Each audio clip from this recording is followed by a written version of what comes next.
Hello, my name is Colleen Harper, 36 years old, a product manager in Louisville, Kentucky. I've built a stable life for myself and my 12-year-old son. But last month, in the dining room of the house, I bought a family dinner that was supposed to feel warm, turned into something no one expected. My father suddenly screamed in my face, "You and your kid are just freeloaders." My mother didn't object. She simply smiled and nodded in agreement. And the cruel irony was, they were still living in my own house. I didn't cry. I didn't scream back. I just looked them straight in the eyes and delivered one sentence that left the whole room frozen.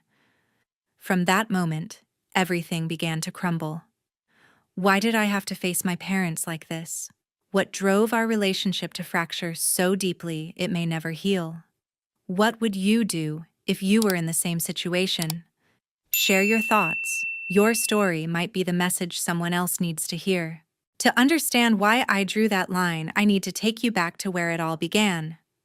I grew up in Louisville, Kentucky, in a modest two-story house with creaky floors and a backyard that always smelled of fresh-cut grass. I was 18, full of dreams, when my world turned upside down.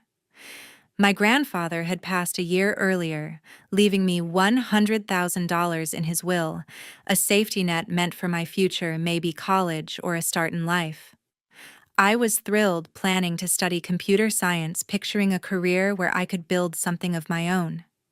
But my parents had other ideas. One humid summer evening, they called me into the living room. My father sat in his old recliner arms, crossed, his face stern. My mother stood by the window, avoiding my eyes. They didn't waste time with small talk. "We need your inheritance." My father said, his voice flat, like he was discussing the weather. I blinked, confused. "Need it for what?" I asked, my stomach twisting. My mother finally looked at me, her expression a mix of guilt and resolve. "Your brother has a chance to make it big," she said. "He's starting a construction business with your father, and they need capital to get it off the ground. It's a sure thing, Colleen. We'll pay you back." Philip, my older brother, wasn't even there to explain himself. He was always their golden child, 2 years older, charming, the one they pinned their hopes on. I was the afterthought, the one expected to fall in line. I stood there, clutching the letter from the University of Louisville acceptance to their engineering program in my hand. "What about my college?" I asked, my voice shaking. My father shrugged. "You can get loans, Colleen. This is for the family." My mother nodded, adding, "Philip's business will set us all up. You'll see." I felt like the air had been sucked out of the room. $100,000, my future was gone, redirected to a pipe dream I had no say in. They didn't ask for my permission. They just took it, promising to repay me once the business took off. Spoiler alert, it never did. The construction company flopped within a year, bad contracts, worse decisions. My parents never mentioned paying me back. Not once. That night, I made a choice. I packed a duffel bag with clothes, my laptop, and the $500 I'd saved from babysitting. I walked out of that house without a goodbye. No one stopped me. No one called to check if I was okay. I was 18, alone, and determined to prove I didn't need them. I moved into a cramped apartment near campus, sharing it with 2 strangers to split the rent. I enrolled in college, but tuition was a beast. I worked 3 jobs, waitressing at a diner, stocking shelves at a grocery store, and tutoring high school kids in math. Some nights I'd collapse on a mattress on the floor, too tired to eat. There were weeks when I lived on instant noodles and coffee, stretching every penny to cover books or bills. I'd stare at my acceptance letter pinned to the wall and remind myself why I kept going. My parents' voices echoed in my head. This is for the family. Their family never included me. College was a grind, but I clawed my way through. I studied late into the night, fueled by spite and a stubborn need to prove them wrong. My parents called maybe twice a year, always with the same script. "How's school?" my mother would ask, her tone distant. Before I could answer, she'd pivot. "Your brother's working so hard on his new project." Philip, always Philip. Never a question about how I paid my rent or if I had enough to eat. I stopped expecting them to care. By my senior year, I was burned out but unbreakable. I graduated with a degree in computer science, top of my class, and landed an entry-level job at a tech startup in Louisville. For the first time, I could breathe. I paid off my student loans bit by bit, moved into a small but decent apartment, and started building a life. Then I met my ex-husband.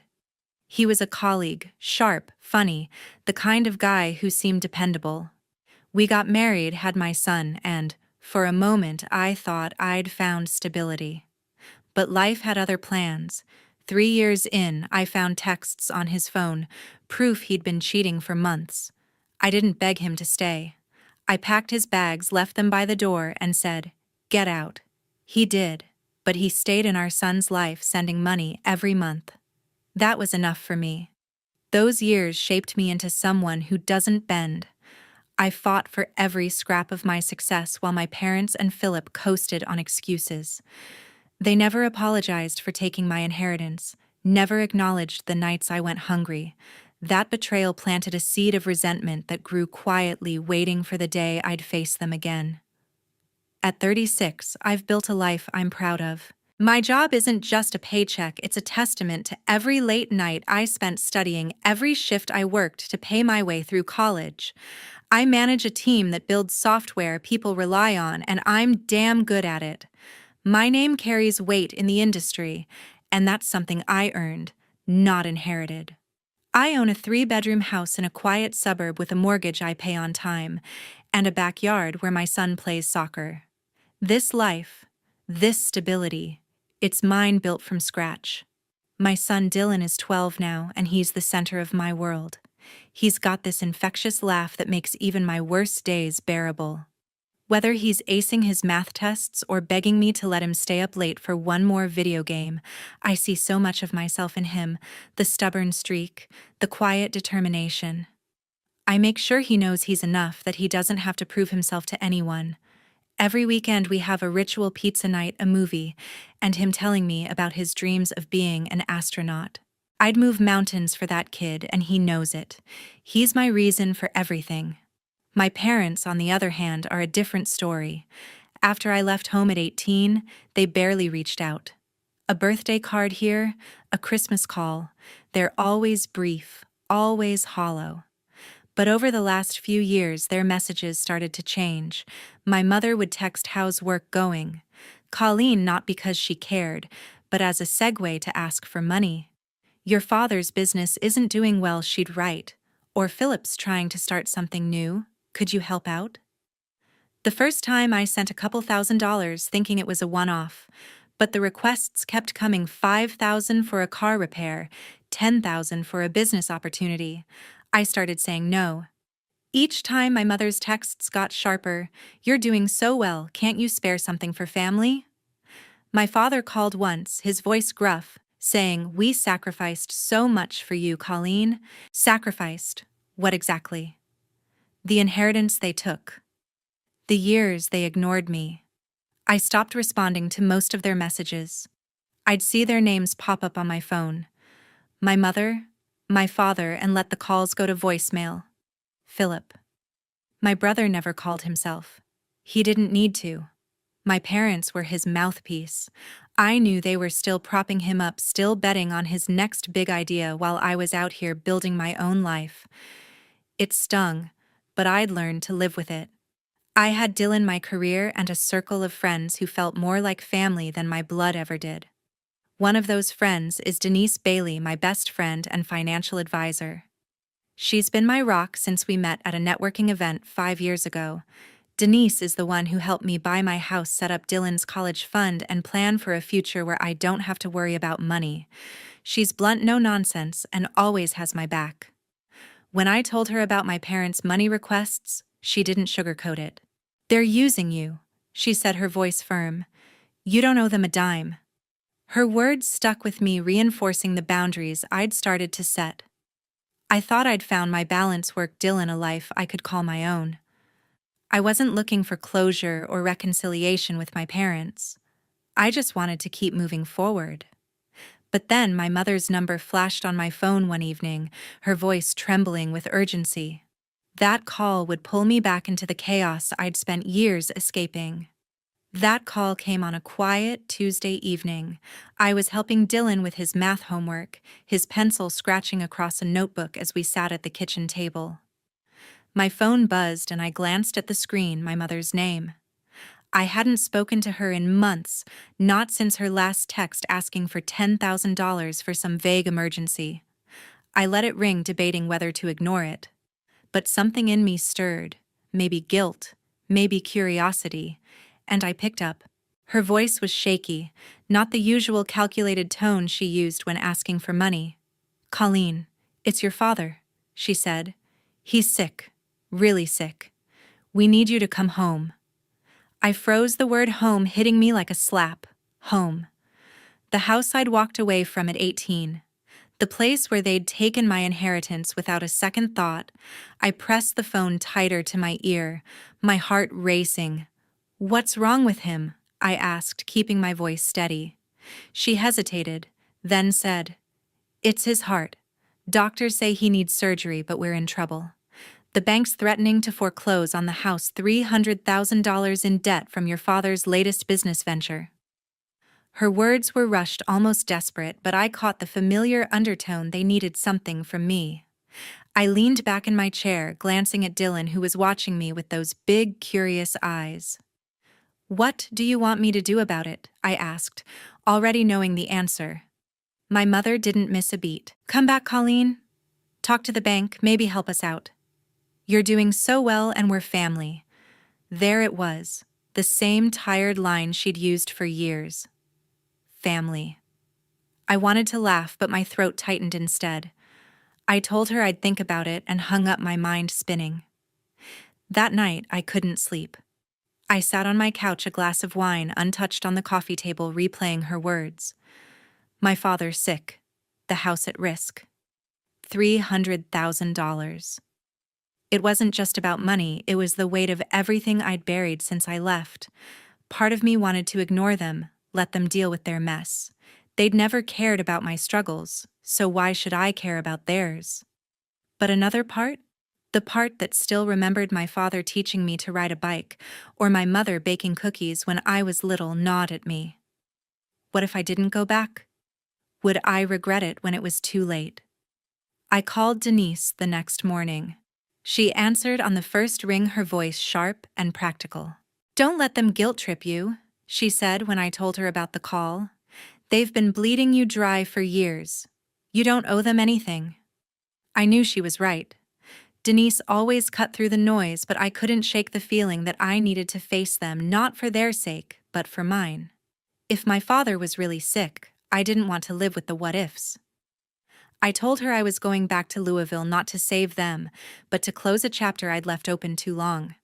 I sat Dylan down that evening, explaining I'd be gone for a few days. "Is Grandpa okay?" he asked, his voice small. I hated that he had to worry about a man he barely knew, thanks to my parents' absence from his life. "I don't know yet," I said, brushing his hair back. "But I'll be back soon, and we'll have pizza night, okay?" He nodded, trusting me completely. That trust, it's what kept me grounded. Packing for the trip felt surreal. I hadn't been to my parents' house in years, not since a tense Christmas visit when Dylan was 5. I booked a flight, arranged for Dylan to stay with a trusted neighbor, and called my boss to take a few days off. The whole time my stomach churned. I wasn't just going back to a house, I was walking into a battlefield. My mother's call wasn't just about my father's health or the house. It was a demand cloaked in desperation. I knew they'd ask for money, probably more than I could imagine. And Philip, my brother, was probably lurking in the background, ready to benefit from whatever I gave. As the plane touched down in Louisville, I felt a mix of dread and resolve. I rented a car and drove to the house I'd once called home. It looked smaller than I remembered, the paint peeling, the lawn overgrown. My mother greeted me at the door, her face pale but composed. "Thank you for coming," she said, her voice softer than on the phone. I nodded, stepping inside, bracing myself for what was coming.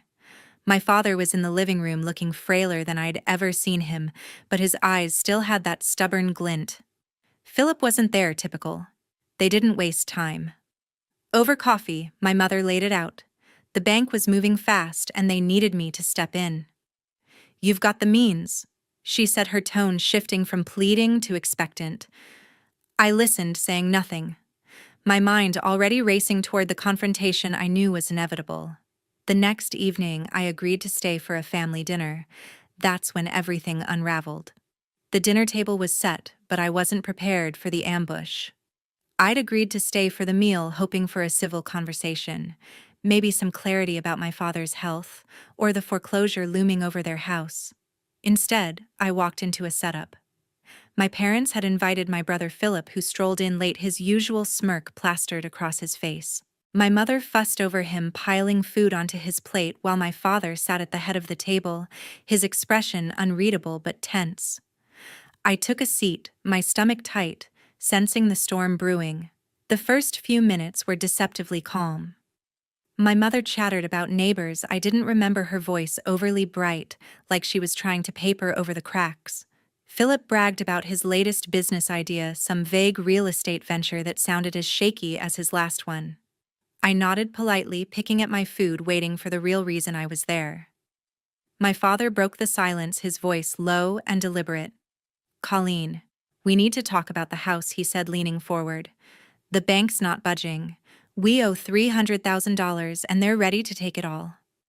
I set my fork down, meeting his gaze. "I know," I said carefully. "You told me yesterday. What's the plan?" My mother jumped in, her tone sharp. "The plan is you, Colleen. You're making good money, $350,000 a year, right? You could cover at least $200,000. It's the least you can do for family." Her words landed like a punch. $200,000. Not a loan, not a discussion, just a demand, as if my life's work was theirs to claim. I took a slow breath, trying to keep my voice steady. "That's a lot of money," I said. "I have my own responsibilities, my son, my house, my future. Why is this on me?" My father's face hardened, his eyes narrowing. "You've always been selfish," he snapped. "We raised you, gave you everything, and now you're hoarding your money while we lose our home." I stared at him, stunned. Gave me everything. They'd taken my inheritance, left me to fend for myself at 18, and now I was the selfish one. Philip chimed in, his voice dripping with condescension. "Come on, Colleen, don't play the victim. You're sitting pretty while we're drowning. Step up." I clenched my fists under the table, my blood boiling. They hadn't even asked about Dylan, who was back home safe with a neighbor. They didn't care about my life, my sacrifices, only what I could give them. I was about to respond when my mother leaned forward, her smile cold and calculated. "You and your son are just freeloaders," she said, her voice cutting through the room. "Living off our sacrifices, acting like you're better than us." The word freeloaders hit me like a blade, but it was the mention of Dylan that snapped something inside me. My son, the kid who'd never asked for anything but my love, was not their punching bag. I pushed my chair back, standing up, my voice low but firm. "Don't you dare bring my son into this," I said, locking eyes with her. "You've got no right to talk about him or me like that." My father scoffed, his face red. "Show some respect, Colleen. We're your parents." I almost laughed at the irony. Respect. From the people who'd taken everything from me, I turned to Philip, my eyes blazing. "And you," I said, my voice sharp as a knife. "You've coasted on their excuses your whole life, letting them beg for you. Don't tell me how to live." His smirk vanished, but he stayed silent. My mother tried to speak, her voice rising. "Colleen, you owe us. We're family." I cut her off. My patience shattered. "Family doesn't demand what I've earned. Family doesn't insult my son. You want to call us freeloaders? Fine. I'm done." My heart pounded, but my resolve was unbreakable.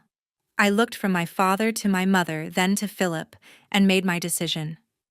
"I'm through letting you walk over me," I said, each word deliberate. "I'll take charge of this for me and Dylan, not for you." My mother laughed, her tone dripping with scorn. Take charge, you've always been a dreamer, Colleen. You'll never outdo us. I held her gaze, unflinching. Keep talking. You'll see. The room fell silent, their faces a mix of shock and contempt. My father slammed his hand on the table, his voice a growl. You think you're better than us? You're nothing without this family.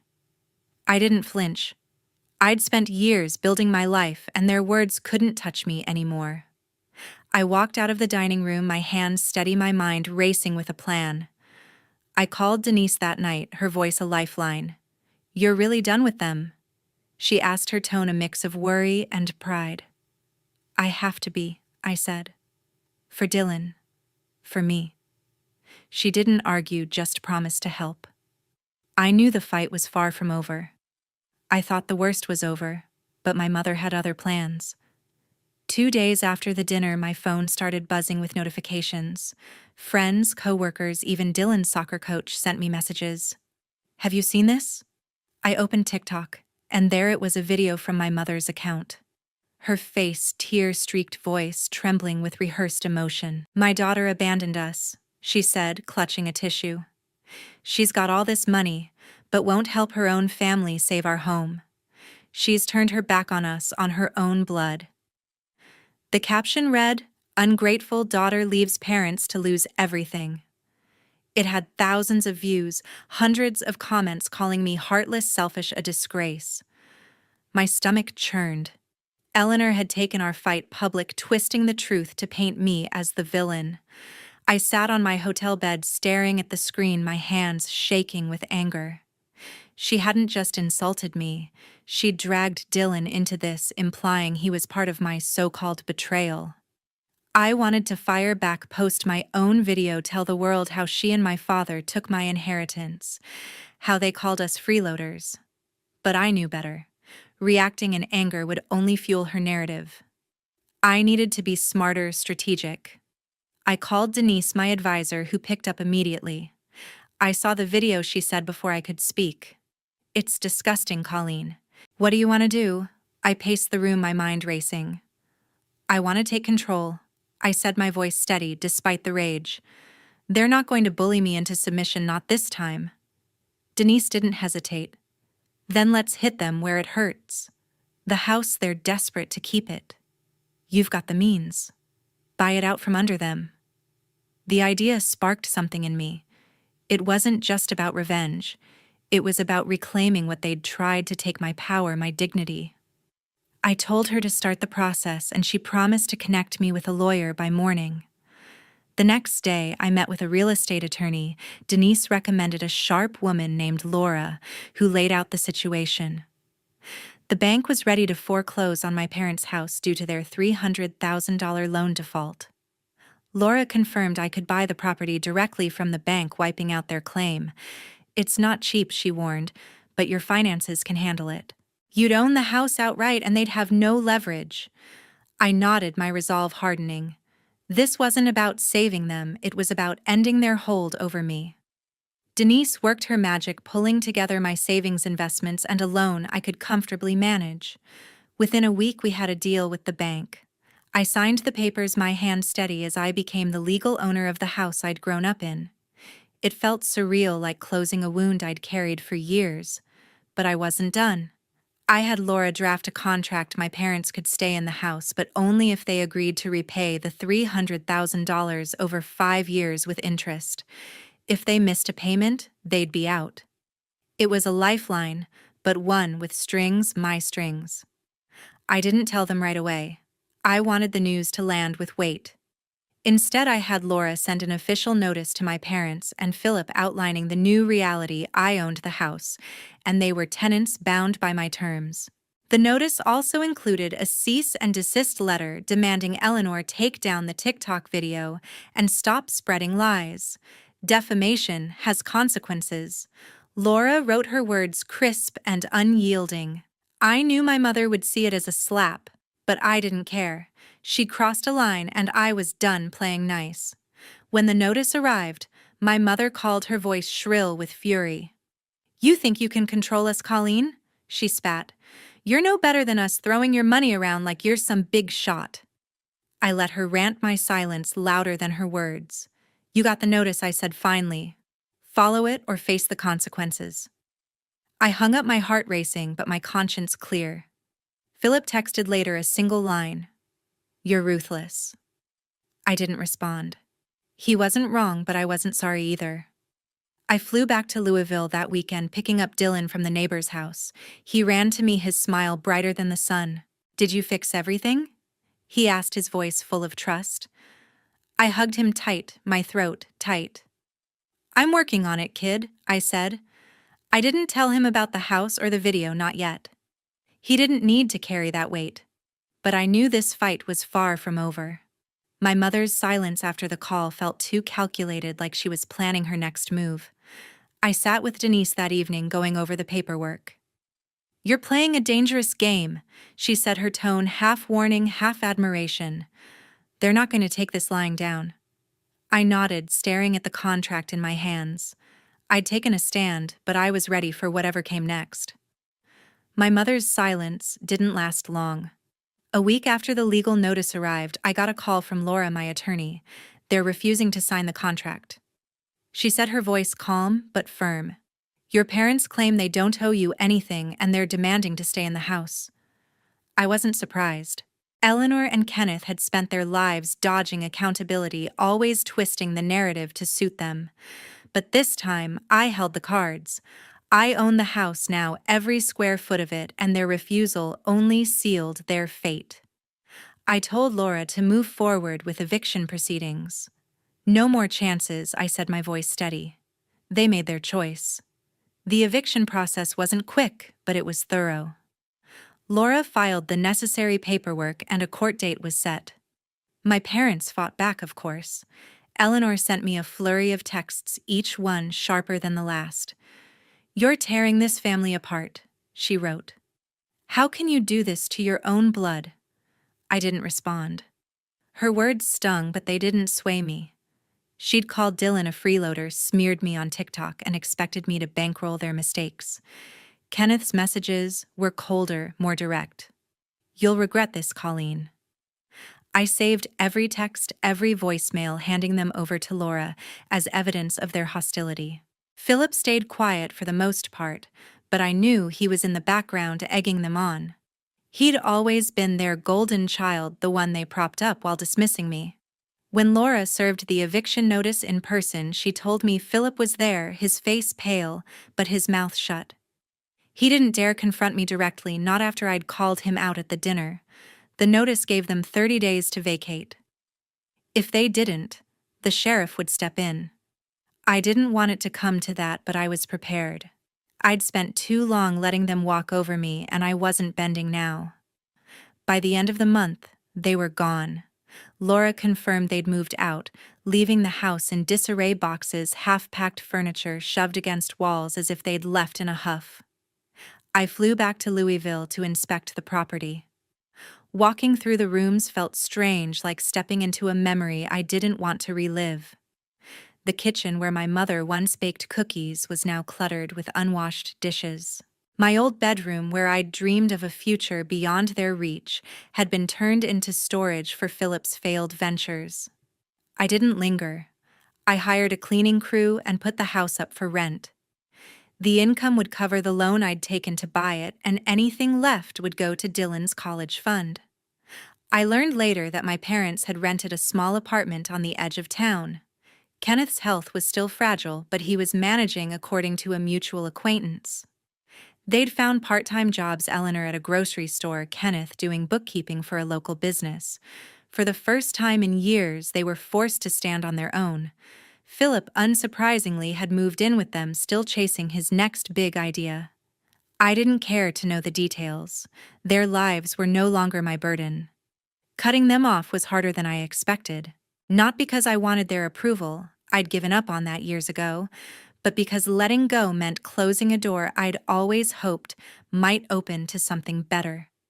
I blocked their numbers, deleted their voicemails, and unfollowed Eleanor's TikTok account.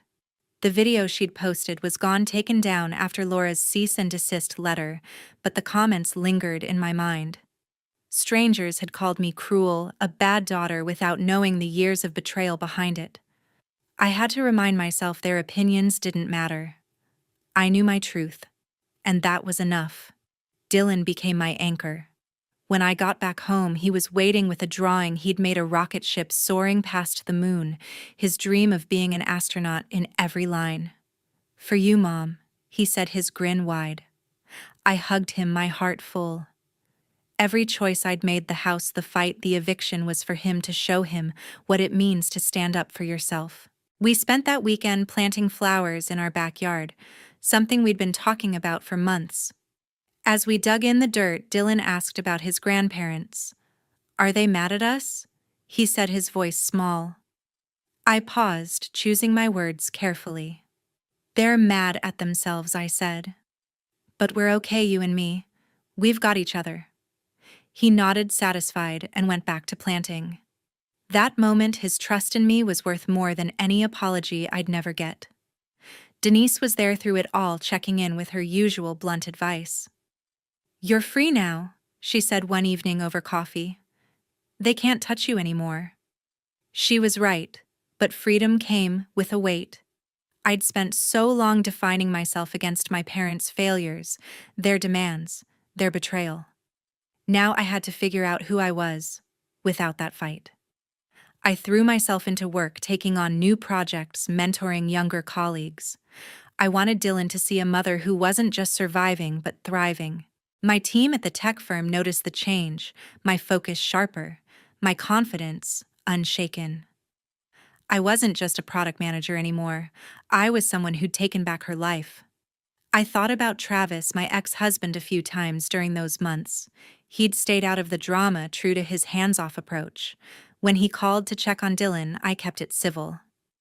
"You're doing good, Colleen," he said once, his voice softer than usual. I didn't need his validation, but it felt like a small acknowledgement of how far I'd come. Dylan deserved a father who showed up, even if it was just through phone calls and birthday cards. I made sure those lines stayed open for his sake. Looking back, the lesson wasn't about winning or losing. It wasn't about the house, the money, or even the pain they'd caused. It was about respect, something my parents never understood. Family isn't just blood. It's the people who see you, who lift you up, who fight for you as much as you fight for them. My parents and Philip chose themselves every time. I chose Dylan, Denise, the life I'd built from nothing. That's what family means to me now. I still drive by the old house sometimes when I'm in that part of town. It's rented out to a young couple now, their kids' bikes scattered on the lawn. It's just a house, not a home. Not for me, not anymore. Dylan's laughter fills my house, our house, with a warmth I never knew growing up. I don't know if my parents ever learned their lesson, and I don't need to. I've got my son, my work, my peace. And that's enough.